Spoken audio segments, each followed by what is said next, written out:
Olá, seja bem-vindo ao canal Teologia Puritana. Estamos novamente aqui com um vídeo que vamos produzir a respeito da Páscoa, que na verdade foi o maior fenômeno de todos os tempos do mundo bíblico, não só do Antigo Testamento, mas do Novo Testamento. O Novo Testamento é que vai dar uma visão mais abrangente, mais perfeita, mais geral. Comecei com essa imagem para fazer uma provocação a você.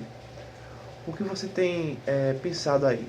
Será que essa imagem tem lhe causado algum espanto, alguma tortura, alguma preocupação? Isso tem abusado da sua fé? É uma imagem que tem a tentativa de distorcer o que ocorreu nas Escrituras e que tenta modificar de uma forma a história relacionada não só à questão do êxodo de Israel e a questão da crucificação. Duas grandes passagens nós vamos analisar brevemente. Uma se encontra em Êxodo capítulo 12, verso 1 ao verso 13, e a outra vai se encontrar em 1 Coríntios. Vamos fazer uma explanação, uma argumentação tipológica e uma hermenêutica e uma exegese dentro do texto, para que você possa entender não só a blasfêmia que o mundo tem interpretado a respeito da Páscoa, mas ao mesmo tempo enxergar em meio às trevas e à escuridão a concepção original e a ideia padrão do que é Páscoa. A revista Mundo Estranho, em dezembro, em uma de suas publicações, também fez uma abordagem. Inicialmente ela fez um conflito entre a história do Papai Noel e a Páscoa, expondo como lendas e uma espécie de mitologia. Mas para efeito do nosso estudo, da nossa abrangência, no que vamos abranger, ficaremos com um recorte no que ele menciona sobre a origem da Páscoa, e vai estar aqui próximo ao vídeo, vocês vão poder ver. E aí faz uma abrangência no sentido do impacto econômico, impacto intelectual, cultural, né, a respeito da Páscoa. Mas não traz nenhum dado novo, apenas é uma concepção do que o mundo interpreta. Então essa é a consideração a respeito de qual é a concepção e o significado para o mundo, que está exatamente conectado a ovos, a coelhos, a outras figuras que não tem nada a ver com a origem e com os fatos. Nós vamos aqui apresentar. A palavra Páscoa vem de um verbo hebraico que se chama passar. E passar significa a passagem, passar por cima. O que está acontecendo? Nós pegamos Êxodo capítulo 12, e eu recomendo você aí fazer uma breve anotação a respeito das passagens e depois se aprofundar. Êxodo 12 vai trazer a história onde Deus manda os profetas, Moisés, a fazer com que os judeus entendam que Deus quer que eles saiam do Egito. Então significa inicialmente a saída do Egito e a libertação da escravidão, que foi marcado pela travessia do Mar Vermelho, que se iniciou quando o mar se abriu e eles passaram, os filhos de Israel, rumo à Terra Prometida. Então o povo que estava sofrendo há mais de 400 anos tinha agora a promessa de uma saída da escravidão do Egito. Então, pela etimologia do hebraico, Páscoa significa passagem, passar por cima. E isso era o significado para os hebreus, para a nação de Israel que estava sendo desenvolvida. E para os egípcios? Os egípcios, obviamente, estariam zombando, estariam interpretando mal toda a narrativa de Êxodo 12, onde Deus manda fazer diversas coisas a respeito da Páscoa. Como se preparar, como fazer, como iniciar a Páscoa hebraica. Então, eles interpretavam mal isso, achavam e zombavam até mesmo. Mas isso traria juízo sobre os egípcios, porque eles não estavam obedecendo de forma nenhuma a Deus. Para os cristãos do Novo Testamento, que se inicia com a morte e ressurreição de Cristo, que se encontra em Lucas capítulo 22, nós vamos depois Se Deus permitir dar uma pequena passagem, uma lida nesse trecho, a Páscoa é a passagem de Jesus da morte para a vida.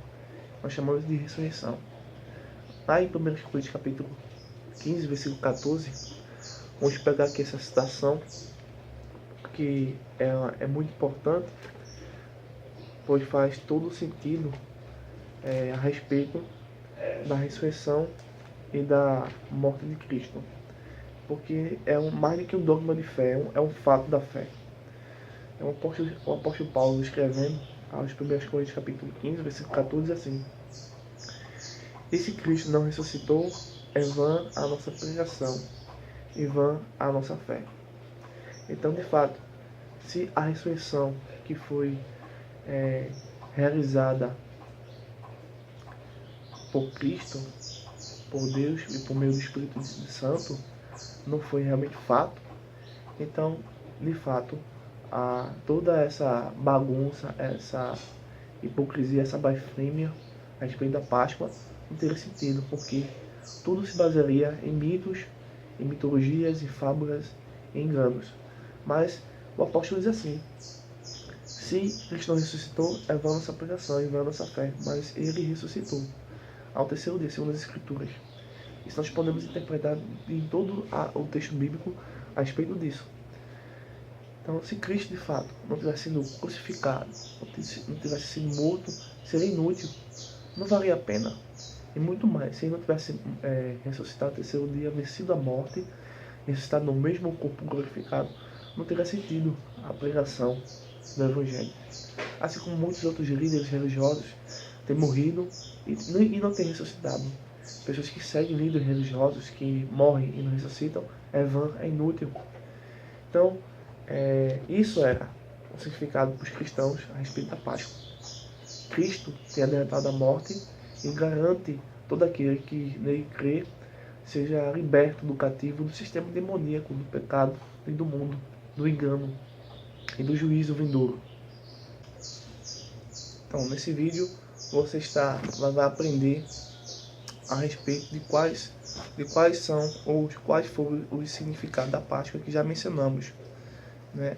Que seria qual o significado para o mundo cristão, para o mundo egípcio na antiguidade, para o mundo hebreu, não só na antiguidade, mas como hoje. Vamos também exibir aqui para vocês verem alguns símbolos da Páscoa judaica e alguns símbolos da Páscoa cristã, né, que a Bíblia ensina. Nós não ensinamos, não praticamos a Páscoa judaica, porque estamos dentro de uma nova aliança, não numa aliança mais mosaica ou no Antigo Testamento. E ao citar Êxodo capítulo 12, nós vamos fazer um argumento tipológico, né?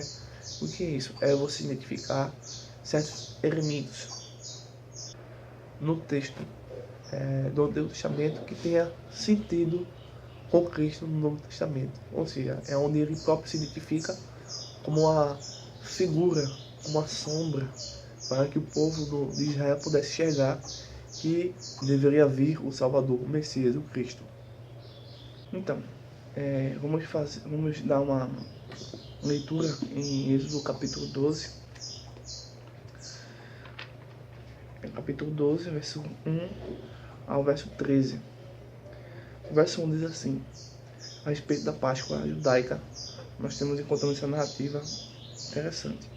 Assim, disse o Senhor a Moisés e Arão na terra do Egito: este mês será o principal dos meses, será o primeiro mês do ano.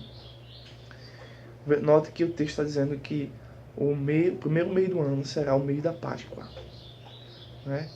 Será o principal mês. Haverá um novo ano se inicia com a Páscoa. Então, percebam que a Páscoa é o maior fenômeno do Antigo Testamento e de toda a teologia bíblica. A versículo 3 diz assim: farai a toda a congregação de Israel, dizendo: aos 10 deste mês, cada um tomará para si um cordeiro, segundo a casa de seus pais, um cordeiro para cada família. Então, era necessário que a família, um conjunto de pessoas, um grupo de pessoas, a equipe, as 12 tribos de Israel, estivessem juntas, né? Esse sacrifício, essa festa, não era uma concepção individual. Deus não visa essa aliança. Ele visa uma aliança com o povo, com um conjunto de pessoas. Até mesmo a ideia de igreja, assembleia, uma congregação. Não pode existir assembleia com uma só pessoa. Tem que ser mais de uma pessoa. O verso 4 diz assim: mas se a família for pequena para um cordeiro, então convidará ele o seu vizinho mais próximo, conforme o número das almas, conforme o que cada um puder comer. Por aí calculeis quanto basta para um cordeiro. O cordeiro será sem defeito, macho de um ano, podereis tomar um cordeiro ou um cabrito. Então, o cordeiro ele deveria ser sem defeito, deveria ser perfeito, deveria ser também macho. Então, Cristo é o Cordeiro de Deus, conforme o Evangelho de João nos ensina, sem defeito, totalmente perfeito. E homem, era necessário que Deus fosse homem, né? Por isso que a teologia bíblica ensina a Trindade, a respeito da Cristologia. Deus, homem, se encarnou, Deus, o Verbo, se tornou carne. O verso 6 diz assim: e guardareis ao 14º dia deste mês, e todo o ajuntamento da congregação de Israel o imorará no crepúsculo da tarde. Então, esse cordeiro deveria ser guardado, separado dos demais cordeiros, para que não fosse atingido por alguma praga, para que não quebrasse a pata, ou que se ferisse com algo, deveria ser perfeito, não é? E ia ser no crepúsculo da tarde, ou seja, quando estivesse escurecendo, ele seria sacrificado. E Cristo, ocorreu isso mesmo com Cristo. Cristo, na sua crucificação, foi morto no crepúsculo da tarde. Verso 7. Tomarão do sangue e o porão em ambas as ombreiras, e na verga da porta, nas casas em que o comerem. Então era necessário que o sangue fosse colocado sobre o portal das portas, para que o anjo da vingança, o anjo do juízo, passasse por cima das casas e não ferisse Israel, e sim os primogênitos do Egito, porque eles não estavam obedecendo às escrituras e não tinham como Deus o Deus de Israel. Então o sangue é muito importante, porque no sangue é que está a vida do animal, a vida da pessoa. Então o anjo da vingança ia vir, ia poder ver que havia vida naquela casa, alguém já deu a vida, então o juiz ia passar por isso. Cristo fez isso conosco, derramou seu sangue, nos deu a vida dele, para que o juízo de Deus não caísse sobre o povo que se chama hoje por povo cristão. O verso 8 diz assim: naquela noite comerão a carne assada no fogo, com pães ácidos e ervas amargas a comerão. Então, pães ácidos é o pão sem fermento, porque o fermento simboliza a contaminação, o pecado. Israel deveria simbolicamente e fisicamente se abster do fermento, para que isso não representasse o mal, o pecado dentro das suas casas.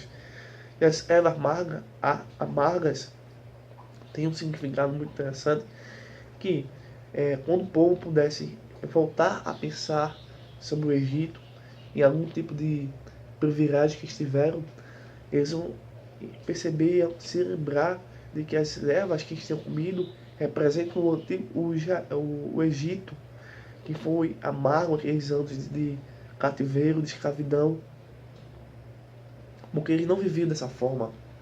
Até o tempo quando José governador do Egito, os hebreus não passavam por escravidão, mas com a morte de José, surgiu um novo faraó que não conhecia José e decide escravizar esse povo porque tinha medo da sua multiplicação na terra. Verso 9 diz assim: não comereis do animal nada cru, nem cozido em água, porém assado no fogo, a cabeça, as pernas e a frissura. Então, veja aí que existe toda uma descrição, toda uma ordenança divina, porque Um animal não deveria ser comido cru, porém assado ao fogo. Fogo representa juízo, condenação, julgamento. E Cristo, na sua crucificação, também passou por esse fogo. Ele foi torrado, foi assado pelo juízo divino. Verso 10. Nada deixareis dele até pela manhã, e que, porém, ficar até pela manhã queimarás. Então nada pode ser deixado, nada pode ser estragado desse sacrifício. Tudo deve ser consumido, aceitado por Deus. Verso 11. Desta maneira o comereis, lombos cingidos, sandálias nos pés e cajado na mão. Comereis à pressa, é a Páscoa do Senhor. Então, pessoas que se vestem de lombos cingidos, sandália nos pés e cajado na mão, são pessoas que vão fazer uma viagem. E eles estariam fazendo uma viagem depressa. Deveriam sair do Egito o quanto antes. Verso 12.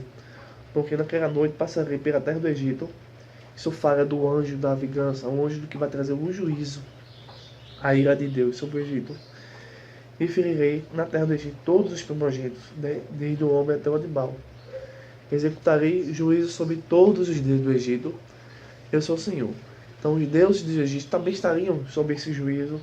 Os primogênitos do Egito estariam sob esse juízo e os animais. Verso 13.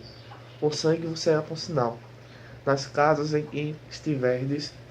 Quando eu vir o sangue, passarei por vós, e não haverá entre vós praga destruidora, quando eu, Senhor, ferir a terra do Egito.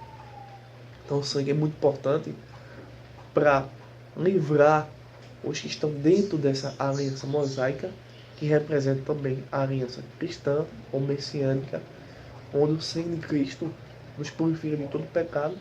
Quando o anjo da vingança, o anjo que vem executar os juízes de Deus sobre a terra, vê esse sangue aqui nessa passagem e nas passagens onde as pessoas aceitam a Cristo, vai passar por cima e a condenação não estará sobre a sua vida nem sobre a minha, porque o sangue será por sinal nas casas na nossa vida. Então, está aí a nossa contribuição a respeito da Páscoa. Espero que você tenha entendido o que é a Páscoa, né? Porque o mundo tem modificado, o sistema religioso tem modificado o significado da Páscoa, tem permitido o mundo zombar de Cristo, colocando figuras pejorativas, figuras que não tem nada a ver com o ensinamento bíblico, figuras que têm conexão com religiões que blasfemam de Deus abertamente para você e que tem nenhum compromisso com você, muito menos com Deus. Figuras essas que são as distorções, eles adulteram a escritura na sua cara, na TV, nos jornais, no comércio, nas mídias sociais. Vejam o quanto eles blasfemam da crucificação. Para essas pessoas é insuficiente o sacrifício de Cristo. Mas para nós que fazemos parte do canal Teologia Puritana, nós que estudamos as Escrituras, Cristo é suficiente. Não precisamos de coelho da Páscoa, de ovos ou de qualquer simbologia, apesar que existe tudo isso. Então, se você tiver mais alguma dúvida e que nós podemos lhe ajudar em alguma coisa, fique à vontade.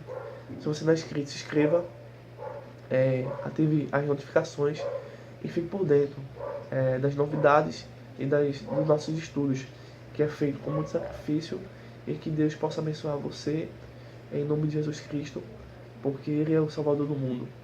E Ele veio e há de vir novamente. Um abraço, até o próximo vídeo. Fiquem com Deus. E obrigado novamente.